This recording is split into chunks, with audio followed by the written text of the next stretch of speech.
GST સુધારાઓ ભારત માટે પરિવર્તનશીલ યાત્રા સમાન. કેન્દ્રીય રેલવે, સંચાર, ઇલેક્ટ્રોનિક્સ અને માહિતી પ્રૌદ્યોગિકી મંત્રી અશ્વિની વૈષ્ણવે જણાવ્યું હતું કે દેશમાં વસ્તુ અને સેવા કર જીએસટી સુધારાઓ એક પરિવર્તનશીલ યાત્રા સમાન છે. તેમણે વડાપ્રધાન નરેન્દ્ર મોદીના સુધારણા, કામગીરી, પરિવર્તનના દૃષ્ટિકોણનો ઉલ્લેખ કરતા કહ્યું કે જીએસટી દ્વારા નાગરિકો અને સૂક્ષ્મ, લઘુ અને મધ્યમ ઉદ્યોગો એટલે કે એમએસએમઈ માટે કર પ્રણાલી ઘણી સરળ બની છે.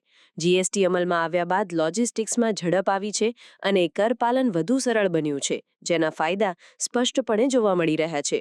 મંત્રી અશ્વિની વૈષ્ણવે ભારપૂર્વક જણાવ્યું કે જીએસટીએ દેશની કર વ્યવસ્થાને સરળ અને પારદર્શક બનાવી છે. આ નવી પ્રણાલીએ આંતરરાજ્ય વેપારમાં આવતી અડચણો દૂર કરી છે, જેના કારણે માલસામાનની હેરફેર ઝડપી બની છે અને પરિવહન ખર્ચમાં ઘટાડો થયો છે. તેમણે ઉમેર્યું કે ખાસ કરીને નાના અને મધ્યમ ઉદ્યોગોને જીએસટીના કારણે ઓછી કાગળની કાર્યવાહી અને સરળ નિયમોનો લાભ મળ્યો છે, જેનાથી તેમને ધંધો કરવામાં સરળતા રહી છે. આ સુધારાઓ દેશની અર્થવ્યવસ્થાને મજબૂત બનાવવા માટે એક નિર્ણાયક પગલું છે.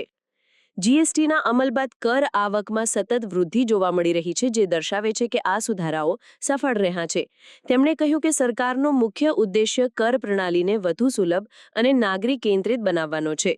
જીએસટી પરિષદ દ્વારા સમયાંતરે નવા સુધારાઓ અને સરળતા લાવવા માટે ભલામણો કરવામાં આવે છે, જેનો અમલ થઈ રહ્યો છે. આ પહેલ ભારતના આર્થિક વિકાસને વેગ આપશે અને વૈશ્વિક સ્તરે દેશની પ્રતિષ્ઠા વધારશે તેવી આશા છે. देखिए, जीएसटी पे रिफॉर्म्स का काम 1.5 साल पहले से चालू हुआ था, अमेरिका के चुनावों से पहले.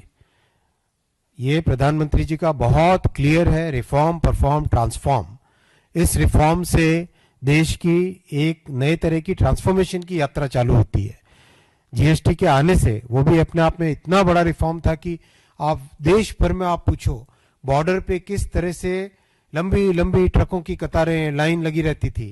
आज सेकंड्स के अंदर ई-वे बिल बन जाता है. किसी भी मैन्युफैक्चरर से आप बात करके देखो, किसी भी एमएसएमई सेक्टर से बात करके देखो, बहुत एक मेजर सिग्निफिकेंट सिंप्लीफिकेशन लोगों के जीवन में हुआ है.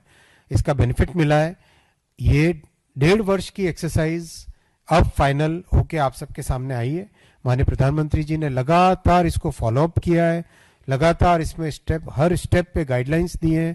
बहुत एक जो साधारण व्यक्ति, साधारण परिवार, हमारे हर मध्यम वर्गीय परिवार के जीवन में एक बहुत अच्छा ट्रांसफॉर्मेटिव चेंज आए, उस भावना के साथ ये लिया गया है. इसमें किसी एक्सटर्नल फैक्टर का कोई रोल नहीं है.